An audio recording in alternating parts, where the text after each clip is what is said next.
Dorothy is bringing the Redemption Tour to the Palladium in Worcester, Massachusetts on September 7th with Eddie and the Getaway. Tickets are on sale now. Click the link in the show notes of this episode to get them.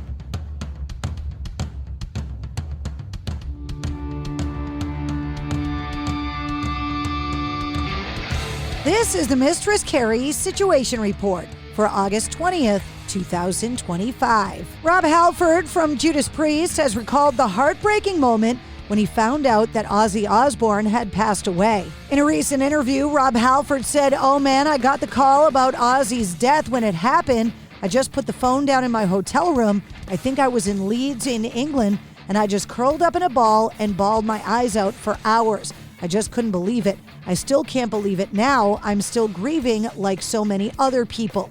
And then we had a show the next day. So God, how do you process all of this tragedy, all of this love?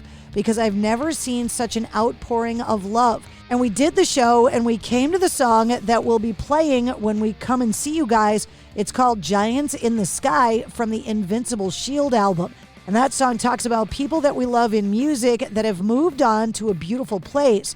It references Lemmy and Ronnie James Dio and Paul Di'Anno of Iron Maiden and Jill Janis from Huntress and Chris Cornell and all of these greats, Janis Joplin, Freddie Mercury, and for that show, we added Ozzy at the end. Kitty have unveiled a brand new music video directed by Wombat Fire, who's worked with Bad Wolves and Asking Alexandria, for their newly re-recorded version of the title track from their 1999 gold-certified debut album, Spit. Kiss Cruise, landlocked in Vegas, is set to take place in Sin City later this year, but Ace Frehley will not be there. The former Kiss guitarist said that he turned down an invitation to join his old bandmates Gene Simmons and Paul Stanley at the event in November. Kiss describes it as the next evolution of the long-running Kiss Cruise, featuring 2 acoustic performances from Gene Simmons and Paul Stanley plus Tommy Thayer. Ace Frehley said, "They asked me and I declined. There's no way I'm going to be involved with that, you know. Their biggest mistake is that they should have done it at Madison Square Garden and not in Las Vegas in a 5,000-seater or whatever it is. There are multiple reasons, you know. Paul, towards the end, about 9 months before Kiss were going to play Madison Square Garden, both Paul and Gene were saying, we're going to bring everybody out on stage. And then a few months before the concert, they both changed their tune and said Ace and Peter aren't going to do it.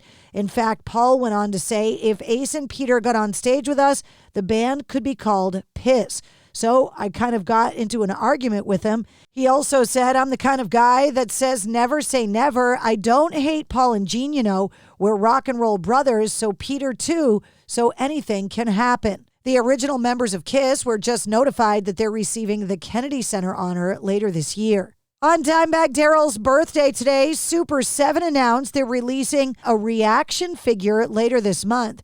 The Pantera and Damage Plan guitarist will be immortalized in a 3.75-inch scale. The articulated figure captures the powerhouse guitarist in all his glory, adorned with his oversized razor blade necklace right down to his iconic pink beard, intricate tattoo, and he also comes with a removable Culprit Cherry Bomb model guitar accessory, so he's ready to unleash those unforgettable solos and power chords on your collection at a moment's notice. Cheap Trick has added 11 shows to the 2025 calendar. And the band has also announced they're completing their first studio project since 2021's In Another World.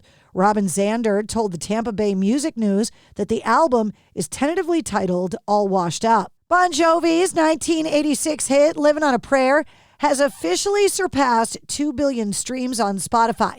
The song, which was featured on the band's album Slippery When Wet, has become a classic rock anthem and a staple of the streaming era. Livin' on a Prayer reached 1 billion streams on Spotify in January 2023. Other artists that have hit the 2 billion stream mark on Spotify include The Weeknd, Louis Capaldi, Post Malone, Harry Styles, Miley Cyrus, Lady Gaga, and Billie Eilish. Jason Bonham's Led Zeppelin Evening has added a leg of fall 2025 North American tour dates, expanding a tour celebrating the 50th anniversary of Led Zeppelin's Physical Graffiti. The new leg kicks off October 22nd in Louisville, Kentucky, and runs through Hollywood, Florida on November 26th. The tour includes 3 stops in New England, In Boston, Massachusetts at the House of Blues on November 11th, in Providence, Rhode Island at the Vets on November 12th, and on November 14th at the Hampton Beach Casino Ballroom in Hampton Beach, New Hampshire. And that's your sit rep. For more details on all of the stories, check the links in the show notes of this episode.